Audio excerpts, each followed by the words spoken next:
hazvipere mushe. Panguva ino pari kunzi Comrade Bomb Shogeza anozikanwa kuti ndiye munhu 1 akakwanisa kustopa 2030 mandra kuti itwe nezvigananda. Panguva inoyi pari kunzi silent. Pane marumors akambotaurwa achinzi Bomb Shogeza is not feeling well.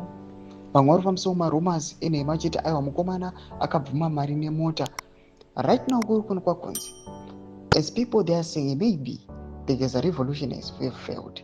Panguva inoyi zvobuda pachena kuti people they are now going back to Advocate Nelson Chamisa. Sati pana mashoko ari kuda panapa achitaurwa kuSouth Africa. Don't subscribe or like on the bell icon.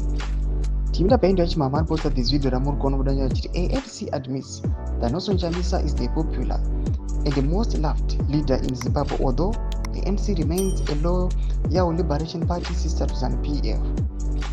They said the truth.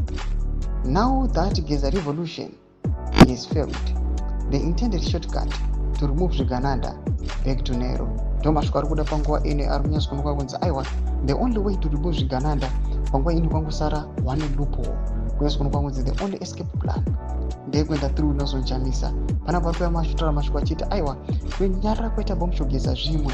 Bomb Shogeza anogona akundikana oro mastrategies ake aiwa anyatsa kuonekwa kunzi ablokiwa nethe regime. Muri kuona the regime inozozikanwa kuti aiwa ikaona maattacks inokurumidza kuona kuti aiwa tokavha sei todi mukaona kumaveterans vari kupuwa maschemes vari kupuwa mari nezvinhu zvakasiyana siyana. It is just a way yekuya ichivabribe kuti vasati sympathize kana kuwirirana naBomb Shogeza. Right now vari kubuda kutora mashoko achiti this is the rise of Advocate Nelson Chamisa. Ndiye asara as the trusted person anyatsa kuzikanwa kuti ndiye angakwanisa kuoverthrowa Zvigananda. Imbotidzai mafungiro enyu kuti kudii. Yes, we know people varamba vachitaura each and every time kuti yes the regime ingauya ichitenga vanhu nekubribe, but they cannot remove in their hearts the love of Advocate Nelson Chamisa. Ndonyazoziva kuti Advocate Nelson Chamisa anodikanwa nevanhu from their heart. Vanhu vanonyatsa kuziva kuti Nelson Chamisa ndiye munhu akaramba Zvigananda, akaramba zvese.